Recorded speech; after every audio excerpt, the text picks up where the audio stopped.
오늘 우리가 함께 나눌 말씀은 어쩌면 듣기에 매우 불편하고 마음을 무겁게 만드는 소식일지도 모릅니다.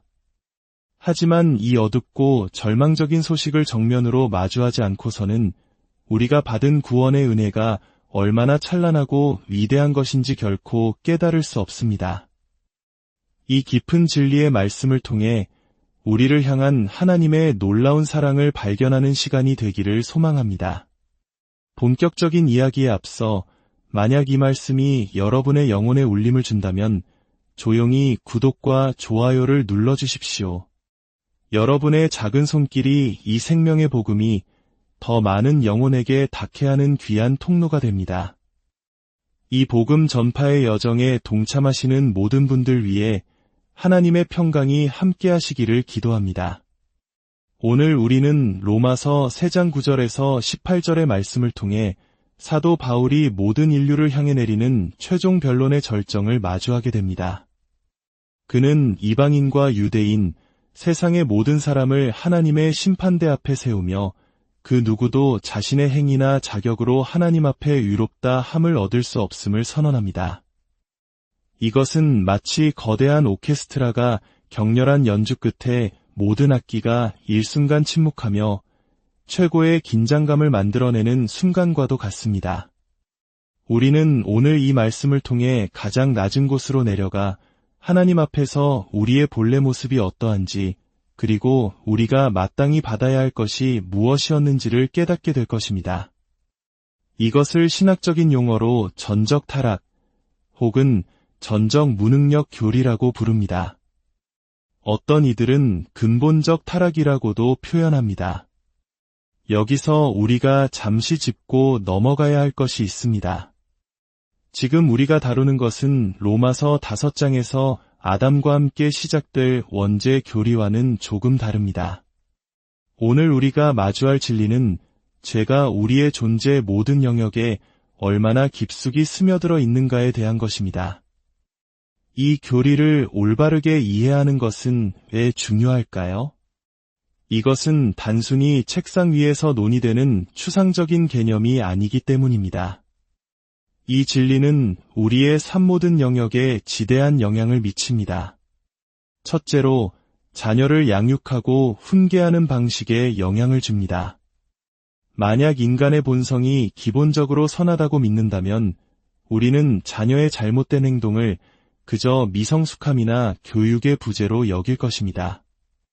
하지만 인간의 전적 타락을 이해한다면 우리는 자녀의 행동 이면에 있는 죄의 본성을 보고 그들에게 진정으로 필요한 것이 단순한 행동 교정이 아니라 복음을 통한 근본적인 심령의 변화임을 깨닫게 됩니다.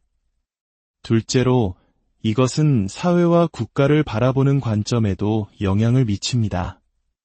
인간이 기본적으로 선하다고 믿는 사회는 이상적인 유토피아를 꿈꾸지만 역사는 그것이 실패로 끝났음을 증명합니다. 반면 성경은 인간의 죄된 본성을 알기에 권력의 견제와 균형을 강조합니다. 우리 한국의 역사만 돌아보아도 그렇지 않습니까? 수많은 왕조와 근현대의 아픈 역사 속에서 우리는 견제받지 않는 권력이 얼마나 쉽게 부패하고 국민을 고통으로 몰아넣는지를 뼈저리게 경험했습니다. 이는 정치의 문제 이전에 바로 죄로 물든 인간 본성의 문제입니다. 셋째로, 범죄와 형벌을 다루는 방식도 달라집니다. 어떤 이들은 범죄자의 죄를 개인의 선택이 아닌 불우한 환경 탓으로 돌리려 합니다. 물론 환경에 영향이 있지만 성경은 모든 인간이 자신의 죄에 대한 책임을 져야 한다고 말합니다. 넷째로, 복음을 전하는 우리의 태도가 달라집니다. 상대방을 그저 조금 부족한 사람으로 본다면 우리는 도덕적인 조언이나 위로를 건네는 데 그칠 것입니다. 하지만 상대방이 죄로 인해 완전히 무능력하며 스스로를 구원할 수 없는 절망적인 상태에 있음을 안다면 우리는 눈물로 그 영혼을 위해 기도하며 오직 유일한 구원의 길인 예수 그리스도의 십자가 복음을 절박하게 전하게 될 것입니다. 마지막으로 우리가 복음을 듣고 받아들이는 자세가 달라집니다. 만약 스스로를 꽤 괜찮은 사람이라고 생각한다면 예수님의 십자가는 그저 감동적인 이야기 중 하나로 남을 것입니다. 그러나 내가 얼마나 철저히 죄인이며 내 안에는 선한 것이 하나도 없음을 깨달을 때 비로소 나를 위해 죽으신 예수 그리스도의 사랑이 얼마나 위대하고 놀라운 것인지 가슴 깊이 깨닫게 됩니다. 죄의 깊이를 알지 못하면 은혜의 높이를 결코 측정할 수 없습니다. 그렇습니다. 오늘은 나쁜 소식입니다. 아주 절망적인 소식입니다. 하지만 이 나쁜 소식을 제대로 이해하지 못하면 복음이 왜 그렇게 좋은 소식인지 영원히 알 수 없습니다. 이제 이 마음을 가지고 로마서 3장 9절 말씀을 함께 보겠습니다. 그러면 어떠하냐 우리는 나으냐 결코 아니라 유대인이나 헬라인이나 다 죄 아래에 있다고 우리가 이미 선언하였느니라. 기록된 바 의인은 없나니 하나도 없으며 깨닫는 자도 없고 하나님을 찾는 자도 없고 다 치우쳐 함께 무익하게 되고 선을 행하는 자는 없나니 하나도 없도다. 그들의 목구멍은 열린 무덤이요 그 혀로는 속임을 일삼으며 그 입술에는 독사의 독이 있고 그 입에는 저주와 악독이 가득하고 그 발은 피 흘리는데 빠른지라 파멸과 고생이 그 길에 있어 평강의 길을 알지 못하였고 그들의 눈앞에 하나님을 두려워함이 없느니라 함과 같으니라. 이것이 바로 죄 가운데 있는 인간의 모습, 하나님께서 직접 그리신 우리의 자화상입니다. 우리는 이 전적 타락이라는 교리를 오해해서는 안 됩니다. 이 교리는 모든 인간이 똑같이 사악하다거나 가능한 한 최악의 상태라는 뜻이 아닙니다. 길거리에서 이웃을 돕는 사람과 연쇄살인범 사이에는 분명한 차이가 있습니다. 또한 인간의 본성 자체가 악하다는 의미도 아닙니다. 하나님은 본래 우리를 선하게 창조하셨습니다. 이 교리가 의미하는 바는 이것입니다. 아담의 타락 이후 인간은 죄의 저주 아래 놓이게 되었고 잘못된 원리에 의해 움직이며 스스로의 힘으로는 하나님을 사랑하거나 구원에 이를 만한 어떤 선한 일도 행할 수 없는 상태가 되었다는 것입니다. 우리의 타락은 모든 영역에 미치지만 그 정도가 모든 사람에게 동일하게 나타나지는 않습니다. 우리의 의지는 하나님을 향한 확고한 편견을 가지고 있으며 본능적으로 그리고 기꺼이 악을 향합니다. 어떤 이들은 주장합니다. 인간이 타락하긴 했지만 우리 안에는 여전히 오염되지 않은 부분이 남아있어서 하나님의 구원에 협력할 수 있다고 말입니다. 이것을 반펠라기우스주의라고 부르는데 이는 매우 매력적으로 들리지만 오늘 본문 말씀은 그 주장이 얼마나 잘못되었는지를 명백히 보여줍니다. 바울은 말합니다. 의인은 없나니 하나도 없다. 하나님 앞에 설 수 있는 사람이 아무도 없다는 것입니다. 깨닫는 자도 없다. 스스로의 이성이나 철학으로 하나님께 이를 수 있는 사람이 없다는 뜻입니다. 하나님을 찾는 자도 없다. 우리 안에 하나님을 찾으려는 순수한 동기가 남아있다는 주장은 성경의 선언과 정면으로 부딪힙니다. 선을 행하는 자는 없나니 하나도 없도다. 바울은 이 죄의 실체가 우리의 삶 속에서 어떻게 드러나는지 구체적으로 묘사합니다. 첫째, 우리가 하는 말을 보십시오. 13절입니다. 그들의 목구멍은 열린 무덤이요 그 혀로는 속임을 일삼으며 그 입술에는 독사의 독이 있고 그 입에는 저주와 악독이 가득하고 목구멍, 혀, 입술, 입. 바울은 우리의 발성기관 전체를 언급하며 우리 입에서 나오는 모든 것이 얼마나 철저히 부패했는지를 보여줍니다. 야고보서 3장은 혀를 불의의 세계라 칭하며 이 작은 지체가 온 몸을 더럽히고 인생의 수레바퀴를 불사른다고 경고합니다. 예수님께서도 사람을 더럽게 하는 것은 입으로 들어가는 것이 아니라 입에서 나오는 것, 즉 마음에서 나오는 악한 생각이라고 말씀하셨습니다. 타락한 인간의 본성은 그가 내뱉는 말을 통해 가장 먼저 드러납니다. 둘째, 우리가 살아가는 방식을 보십시오. 15절입니다. 그 발은 피 흘리는데 빠른지라 파멸과 고생이 그 길에 있어 평강의 길을 알지 못하였고, 타락한 인간은 자신의 욕망을 채우기 위해 다른 사람을 짓밟은 것을 서슴지 않습니다. 그가 걸어가는 길에는 파괴와 고통의 흔적만이 남습니다. 여기서 평강의 길을 알지 못했다는 것은 단순히 내면의 평화가 없다는 뜻이 아닙니다. 타락한 인간은 다른 사람과 진정한 평화를 누릴 수 없다는 의미입니다. 왜냐하면 그의 마음은 이기적인 욕망으로 가득 차 있고 다른 모든 사람은 그 욕망을 이루기 위한 장애물일 뿐이기 때문입니다. 마지막으로 보이지 않는 죄의 근원을 보십시오. 18절입니다. 그들의 눈앞에 하나님을 두려워함이 없느니라. 이것이 모든 문제의 핵심입니다. 타락한 인간은 저주 아래서 걸으며 입으로는 부패한 말을 쏟아내고 발로는 파괴의 길을 걷습니다. 그는 무언가 잘못되었다는 것을 어렴풋이 느끼지만 그 눈앞에 하나님을 경외함이 없기 때문에 문제의 원인이 무엇인지 어떻게 해결해야 하는지 전혀 알지 못합니다. 이것이 바로 길을 잃은 상태, 즉 영적으로 죽은 상태입니다.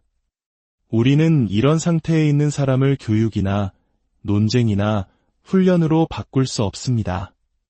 그것은 마치 썩어 문드러진 속은 그대로 둔 채 겉모습, 즉 한국 문화에서 중시하는 체면만 필사적으로 지키려는 것과 같습니다. 행동 교정을 통해 말을 바꾸게 할 수는 있겠지만 그 내면은 여전히 부패한 채로 단지 자신의 욕망을 얻기 위해 더 교묘하게 혀를 사용하는 법을 배울 뿐입니다. 저는 과거에 세계에서 가장 큰 교도소 중 한 곳에서 말씀을 전할 기회가 있었습니다. 그곳에서 저는 연쇄살인범과 얼굴을 마주하고 대화하는 누구도 원치 않을 경험을 했습니다. 그는 하루 23시간을 독방에 갇혀 지냈습니다.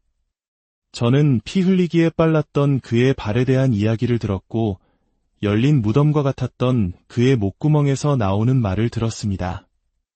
제 인생에서 다른 인간에게 그렇게까지 깊은 불안과 어두움을 느껴본 적이 없었습니다. 그 순간 저는 깨달았습니다. 우리는 악을 감옥에 가둘 수는 있지만 결코 그것을 뿌리 뽑을 수는 없다는 것을. 그의 눈앞에는 하나님을 두려워함이 조금도 없었습니다. 하지만 충격적인 소식은 이것입니다. 그리스도가 없었다면 여러분과 저 역시 그와 조금도 다르지 않았을 것이라는 사실입니다. 그는 하나님을 찾지 않잖아요. 네, 저도 찾지 않았습니다. 그는 깨닫지 못하잖아요. 네, 저도 깨닫지 못했습니다. 그는 선을 행하지 않잖아요. 네, 저도 그러지 못했습니다. 그의 발은 피 흘리기에 빠르잖아요. 네, 제 발도 마찬가지였습니다. 산상수훈에서 예수님의 가르침을 기억하십니까? 형제를 미워하는 자마다 살인하는 자라고 하셨습니다. 하나님의 은혜가 아니었다면 그 자리에 서 있었을 사람이 바로 나 자신입니다. 우리가 이 진리를 붙잡지 않는 한 우리는 결코 그리스도께 진 빚이 얼마나 큰지 제대로 이해하거나 감사할 수 없습니다. 우리는 구원받기 전 우리의 삶을 돌아보며 사실은 내 안에 그리스도의 눈길을 끌만한 어떤 선한 구석이 있었을 것이라고 은연중에 믿고 싶어 합니다. 그러나 우리는 사도 바울처럼 나는 죄인 중에 괴순이라 라고 고백해야 합니다. 이 진리를 깨달을 때 우리는 자녀를 바라보는 시선이 바뀝니다. 그 작고 사랑스러운 아이가, 소위 순수하다고 여겨지는 그 아이가 실은 로마서 3장의 모습 그대로 이 세상에 태어났음을 알게 됩니다. 그들의 가장 큰 필요는 더 좋은 학원이나 더 나은 환경이 아니라 그들의 본성을 변화시킬 수 있는 복음이라는 것을 절실히 깨닫게 됩니다. 또한 이 진리는 구원받은 우리의 삶, 즉 성화의 과정이 왜 필요한지를 알려줍니다. 우리는 예수 그리스도를 믿음으로 단번에 의롭다 칭함을 받았습니다. 이것은 법적인 선언입니다. 하지만 그 법적 선언이 우리가 과거에 알던 모든 죄의 길을 즉시 잊게 만든다는 의미는 아닙니다. 우리의 발은 여전히 피를 흘리던 그 낡은 길을 기억하고 우리의 혀는 다른 사람을 파괴하던 그 단어들을 기억합니다. 성화는 이 옛사람의 습관과 평생에 걸쳐 싸우며 날마다 순간마다 예수 그리스도의 구원과 거룩하게 하시는 역사에 의지하는 과정입니다. 무엇보다 이 진리는 우리의 가족과 친구, 이웃의 영혼을 향한 우리의 마음을 깨뜨립니다. 우리가 주변 사람들에게 복음을 전하지 못하는 이유는 단순히 두렵기 때문만이 아닙니다. 더 깊은 이유는 우리가 그들에게 복음이 절실히 필요하다고 믿지 않기 때문입니다. 우리는 이 로마서 3장의 말씀이 내 사랑하는 가족에게도 해당된다는 사실을 믿고 싶어 하지 않습니다. 우리는 잃어버린 영혼들을 보며 그들이 우리에게 끼치는 불편함만을 생각합니다. 그래서 이렇게 기도합니다. 하나님, 이번 명절에 가족들이 오면 제발 지난번처럼 저를 힘들게 하지 않게 해주세요. 그러나 우리는 이렇게 기도해야 합니다. 하나님, 이들이 바로 의롭지 않으며 주님을 찾지도 깨닫지도 못하는 자들입니다. 저 또한 그랬습니다. 이들의 눈앞에는 하나님을 두려워함이 없습니다. 이들에게는 복음이 필요합니다. 제게 지혜를 주셔서 저들이 필요로 하는 것을 전하게 하옵소서. 그리고 제 마음을 계속해서 아프게 하사 제가 복음을 전하고 또 전하고 또 전하게 하옵소서. 우리가 복음을 전하지 않는 이유는 그들의 죄가 우리를 불편하게 하는 것에는 민감하지만 그들의 죄가 하나님의 영광을 가리는 것에는 무관심하기 때문입니다. 여러분, 이것이 바로 복음이 그토록 놀랍고 기쁜 소식인 이유입니다. 이토록 철저하게 망가져버린 존재, 그 누구도 구원할 가치가 없어 보이는 우리를 위해 하나님께서 크신 자비와 사랑으로 독생자를 보내셨기 때문입니다. 그리스도는 우리 안에 있는 작은 가능성이나 선한 불꽃을 보고 죽으신 것이 아닙니다. 그리스도는 경건하지 않은 자, 바로 죄인을 위해 죽으셨습니다. 그분의 온전한 사역과 흘리신 보혈 때문에 우리가 구원을 받을 수 있는 것입니다. 이 진리를 깨달을 때 우리는 비로소 복음의 위대함을 알게 됩니다. 이 진리를 깨달을 때 우리는 비로소 우리 구주 예수 그리스도의 장엄하심을 보게 됩니다. 이 진리를 깨달을 때 우리는 매주 드리는 예배의 찬양과 고백이 얼마나 감격스러운 것인지 알게 됩니다. 사랑하는 성도 여러분, 여러분은 여러분의 죄를 이와 같이 바라보고 있습니까? 오직 그렇게 할 때만이 여러분은 그리스도를 올바르게 바라볼 수 있을 것입니다. 우리를 죄의 깊은 수렁에서 건져내시고 영원한 생명을 주신 우리 주 예수 그리스도의 은혜에 감사하며 그분만을 영원히 찬양하는 저와 여러분이 되기를